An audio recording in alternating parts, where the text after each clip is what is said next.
സഹോദരങ്ങളെ, ഞാൻ വീണ്ടും നിങ്ങളുടെ മുൻപിൽ വരികയാണ്. അതായത് നമ്മുടെ കേരളത്തിൻ്റെ ഒരവസ്ഥ ഞാൻ പലപ്പോഴും പറഞ്ഞിട്ടുള്ളതാണ്. കേരളത്തിലെ രാഷ്ട്രീയവും മതവും സാധാരണക്കാരെ സമാധാനമായി ജീവിക്കാൻ അനുവദിക്കാത്ത രണ്ട് ഗ്രൂപ്പുകളാണ്. ഇവര് രാഷ്ട്രീയക്കാരോ മത നേതാക്കളോ ആരും ഒരു വിധത്തിലുള്ള പ്രശ്നങ്ങളും അനുഭവിക്കുന്നില്ല. അവർക്കൊരു പ്രശ്നവുമില്ല. അവർ സുഖമായി ജീവിക്കുന്നു. അവർ സാധാരണക്കാരെ സമാധാനമായി ജീവിക്കാൻ സമ്മതിക്കുന്നില്ല. അവർ വർഗീയത അല്ലെങ്കിൽ രാഷ്ട്രീയം കുത്തിവെച്ച് പൊതുജനങ്ങളെ തമ്മിലടുപ്പിക്കുന്നു. അവർ എവിടെ പോകുന്നു അതിൻ്റെ പുറകെ പോകാനായിട്ട് പാമ്പിടിച്ച മനുഷ്യരും ഒന്നും മനസ്സിലാക്കാതെ ഇറങ്ങിപ്പോകുന്നു. തല്ലും കൊണ്ട് വെട്ടുകൊണ്ട് മരിക്കുന്നു. ഇപ്പം ഞാൻ ഇന്ന് കണ്ടത് SNDPയുടെ നേതാവ് വെള്ളാപ്പള്ളി നടേശൻ്റെ ഒരു പ്രസ്താവനയാണ്. എല്ലാവരുടെയും വോട്ട് വാങ്ങി ലീഗ് സ്വന്തം ഭാഗത്തിന് വേണ്ടി ഭരിക്കുന്നു. SNDP യോഗം പ്രസ്താവനകളെ ദുർവ്യാഖ്യാനം ചെയ്ത് വെള്ളാപ്പള്ളിയെ വർഗീയവാദിയാക്കാനുള്ള ശ്രമം അവഗണിക്കുന്നത് നേതൃയോഗം. ഏതായാലും വെള്ളാപ്പള്ളി ഒന്നും പറയാതെ ആരും ഒന്നും പറഞ്ഞില്ലല്ലോ. വെള്ളാപ്പള്ളി പറയുന്നത് ക്രിസ്ത്യാനികൾ മുസ്ലിങ്ങളെ പേടിച്ച് ജീവിക്കുന്നു എന്നാണ്. അതിന് വെള്ളാപ്പള്ളിക്ക് എന്താ കഴപ്പ് കൂടിയത്? ക്രിസ്ത്യാനികൾ എങ്ങനെ പോകുന്നു നീ നോക്കേണ്ട കാര്യമില്ല. നീ നിന്റെ സ്വന്തം കാര്യം നോക്കി നിന്റെ സമുദായത്തെ നോക്കിയാൽ മതി. നിന്റെ സമുദായത്തിലെ ജനങ്ങളുടെ കാര്യം നീ നോക്കുന്നുണ്ടോ? നിന്റെ പേര് പറഞ്ഞ് നിന്റെ സമുദായത്തിലെ എത്രയോ ആൾക്കാർ, അതായത് നീണ്ട കത്ത് വഴി വെച്ച് ആത്മഹത്യ ചെയ്തിട്ടുണ്ട്. നിനക്ക് അതിനെക്കുറിച്ചൊന്ന് പറയാമോ? അടക്കം ഇപ്പോഴും മറയ്ക്കാൻ വേണ്ടിയാ നീ മറ്റുള്ളവരെ കുറ്റം പറഞ്ഞുകൊണ്ട് വരുന്നത്. ക്രിസ്ത്യാനികൾ മരിക്കുകയോ ജീവിക്കുകയോ എന്തെങ്കിലും ചെയ്തോട്ടെ, നിനക്ക് എന്തോ ഇതിൻ്റെ അസുഖമാണ്. നീ ഏതായാലും സുഖമായി ജീവിക്കുന്നുണ്ടല്ലോ. എന്തിനു പിന്നെ മറ്റുള്ളവൻ്റെ കാര്യം പറഞ്ഞ് മറ്റുള്ളവൻ്റെ കാര്യത്തിൽ ഇടപെടുന്നു? നീ സ്വന്തം സമുദായത്തിലുള്ള എത്ര കാര്യങ്ങൾ അവിടെ നടക്കുന്ന അനീതിയെക്കുറിച്ച് മറ്റുള്ളവർ അന്വേഷിക്കരുത്. അതിനുവേണ്ടി നീ മറ്റുള്ളവരെ കുറ്റം പറഞ്ഞ് അവരുടെ കാര്യങ്ങൾ മനുഷ്യരെ ചർച്ച ചെയ്യട്ടെന്ന് കണ്ട് നീ ഓരോന്ന് വിളിച്ച് പറയുന്നു. അല്ല, ഒന്നുമില്ല. അത് ഇപ്പം നിങ്ങൾ SNDPയും NSS കൂടെ ഒന്നിച്ച് ചേരുന്നു എന്നും പറഞ്ഞ്, അപ്പോൾ എനിക്ക് നിങ്ങൾ നേതാക്കന്മാർ ഒരുമിക്കാതിരിക്കുകയോ ചെയ്യേ.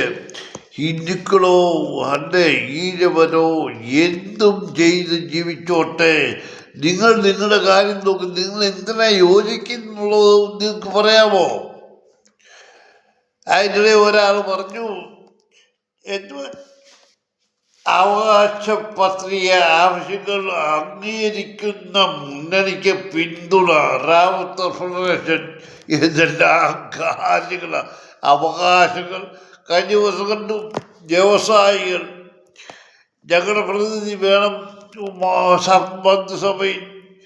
എല്ലാ ഒരുത്തരും ഒരല്പം കഷ്ടപ്പെട്ട് ജീവിക്കാൻ ആഗ്രഹിക്കുന്നില്ല. സ്ഥാനമാനങ്ങൾ കിട്ടി സുഖമായി ജീവിക്കാനായിട്ട് മാത്രം ആഗ്രഹിക്കുന്ന മനുഷ്യനാണെന്നുള്ളത്. ഓരോരോ നേതാക്കന്മാർ ഓരോ കോണിയിരുന്ന് ഓരോന്നും വിളിച്ചു പറഞ്ഞിട്ട് ഇതിൻ്റെ പുറകെ പോയി സാധാരണക്കാരനാണ് എല്ലാ പ്രശ്നങ്ങളും അനുഭവിക്കുന്നത്. ഇപ്പം പറയുന്നു, ഇപ്പം വെറുതെ നിസ്സാര കാര്യം ഞാൻ പറയാം. ഇപ്പം കൊയ്ത്ത് തുടങ്ങുന്നതിന് മുമ്പായിട്ട് ഇത്രയോ മില്ലുകൾ നെല്ല് സംഭരിക്കാമെന്ന് സമ്മതിച്ചിട്ടുണ്ടെന്ന് ഇനിയിപ്പം അത് നമുക്ക് കാണാം. അത് എന്തുമാത്രം സത്യസന്ധമായിട്ട് വരുമെന്നുള്ളത്. അപ്പോൾ അവരെ ഇപ്പോഴിങ്ങനെ പറഞ്ഞെങ്കിലും അവർ മില്ലുകാർ വരുമ്പോൾ പറയും ഈർപ്പം മറ്റേത് മറ്റുള്ള ഏത് എഗ്രിമെൻ്റ് എങ്ങനെയാണ് ഇവർ സൈൻ ചെയ്തേക്കുന്നത് വല്ലവർക്കും അറിയാമോ? പുറത്ത് പറയുന്നുണ്ട് മില്ലുകാർ വരും നെല്ല് സംഭരിച്ചോളുമെന്ന്. എന്നാൽ അതിനകത്ത് എന്തെല്ലാം എഗ്രിമെൻ്റ് ഉണ്ടെന്നുള്ളത് ഏതെങ്കിലും കർഷകനോട് പറയുന്നുണ്ടോ? ഇല്ല, പറയത്തില്ല. മില്ലുകാർ വരുമ്പോൾ പറയും ഇപ്പം കൂടി ഇത്ര കിലോ കുറച്ച് കൂടുതൽ തരണം, ഇന്നതുണ്ട്, ഇന്നത് വേണം.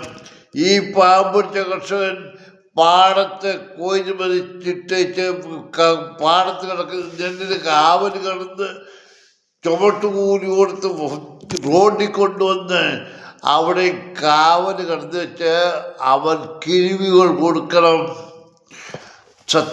സത്യസന്ധമായി എന്താക്കിയാലും നടക്കുന്നത്? ഏതെങ്കിലും നടക്കുന്നുണ്ടോ? ഇത് ഓട്ടോകാസ്റ്റ് എന്ന് ആലപ്പുഴ സ്റ്റീൽ ഫാക്ടറിയോ അത് ഏതിൻ്റെ കാര്യം പറയുന്നത് കേട്ടു.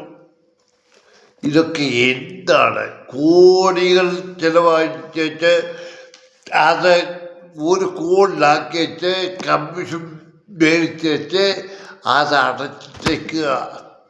മിഷനറി വന്നിട്ടുണ്ട്, അവിടെ സോളാർ പ്ലാന്റ് ഫിറ്റ് ചെയ്തു. അത് കാശ് കൊടുക്കാഞ്ഞുകൊണ്ട് അവർ അതിൻ്റെ ബാക്കി കാര്യങ്ങളൊന്നും ചെയ്തു കൊടുത്തില്ല. അതുകൊണ്ട് ഇത്ര വർഷമായിട്ട് അത് അടഞ്ഞു കിടക്കുക. ഇപ്പം 4-5 വർഷമായി എന്നാണ് എൻ്റെ അറിവ്. അത് ഇപ്പോൾ ആ പാലിന് പോലും ഉപയോഗശൂന്യമായി. ഇതാരുടെ കാശാ? ഈ രാഷ്ട്രീയക്കാർക്ക് വല്ലതും അതിനെക്കുറിച്ച് ചിന്തിക്കുന്ന കാര്യമുണ്ടോ? അവർ ദീവോസിലും മറ്റേതിലും പോകുന്നുണ്ട്. ഒരു സംസ്ഥാനത്തെ ഒരല്പം നന്മയിലേക്ക് ഉയർത്തിക്കൊണ്ട് വന്ന ഏതെങ്കിലും ഒരു കാര്യം ഈ ഭരണകൂടം നടത്തിയിട്ടുണ്ടോ? ഇല്ല, നടത്തിയുമില്ല. ഇനി 3 മാസമുള്ളൂ, അതുകൂടെ സഹിച്ചാൽ മതിയല്ലോ എന്നുള്ള സമാധാനമാണ്. ഇങ്ങനെ ജയിൽ പുള്ളികളുടെ കാര്യം, അവർക്ക് വേതനം കൂട്ടിയതിനെ കുറിച്ച് ഒരു മന്ത്രി പറയുന്നുണ്ട്. അവർ പാവങ്ങളല്ലേ, അവർക്കും കുടുംബമില്ലേ, അവർക്കൊക്കെ ജീവിക്കണ്ടേ. എത്ര നല്ല കാര്യം! ലോകത്തിലെങ്ങുമില്ലാത്ത ജയിലിലെ നിയമങ്ങൾ. ഒരു കാര്യമുണ്ട്, രാഷ്ട്രീയ പാർട്ടികൾ ആര് ഭരണത്തിൽ വന്നാലും അവർക്ക് ഇഷ്ടമുള്ള പോലെ നിയമം തിരുത്തുകയും കൂട്ടിച്ചേർക്കുകയും ചെയ്യാം. അത് ഞാൻ ചോദിക്കാനില്ലല്ലോ. അത് ആ വരുന്നവർ ഇഷ്ടത്തിലുള്ള നിയമങ്ങൾ ഉണ്ടാക്കാം. എവിടെയും ഏത് രാഷ്ട്രീയ പാർട്ടി നാട് ഭരിക്കുന്നു അവർ പറയുന്നതിനപ്പുറത്ത് ക്രമസമാധാന ചുമതലയുള്ളവർക്കോ അല്ലാത്തവർക്കോ ഒന്നും ചെയ്യാനൊക്കത്തില്ല. ഒരു റിപ്പോർട്ട് പോലും എഴുതി കൊടുക്കാനൊക്കത്തില്ല. ഇനിയിപ്പോൾ എനിക്കറിയില്ല, വെള്ളാപ്പള്ളി പ്രദേശത്ത് സ്വന്തം സമുദായത്തെ നോക്കിയാൽ പോരായോ? ക്രിസ്ത്യാനിയുടെ മണ്ടയിൽ എന്തിനാ? ക്രിസ്ത്യാനി പോയി മരിക്കട്ടെ, നിനക്കെന്തോ ഇതിൻ്റെ അസുഖമാ?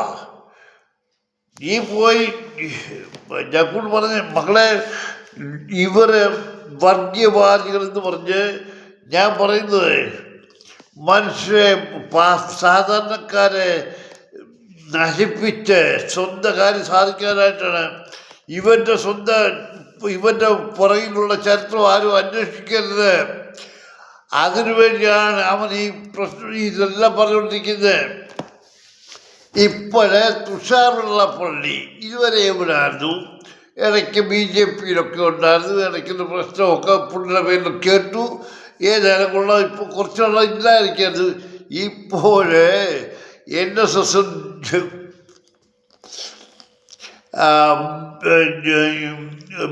ഇവരും കൂടെ ഒരുമിച്ച് SNDP കൂടെ ഒരുമിച്ചാകുന്നതിനെ കുറിച്ചുള്ള ചർച്ച നയിക്കുന്നത് തുഷാർ വെള്ളാപ്പള്ളിയാണ്. മക്കളെ, എല്ലാം നല്ലത്. നിങ്ങൾ എല്ലാം ചെയ്യുന്നത് നന്മയ്ക്ക് വേണ്ടി. ഇപ്പം അറിയാമല്ലോ, വെള്ളാപ്പള്ളി നടേശൻ ശബരിമലയിൽ മീറ്റിങ്ങിന് പോയ ആരുടെ കൂടാണെന്ന്.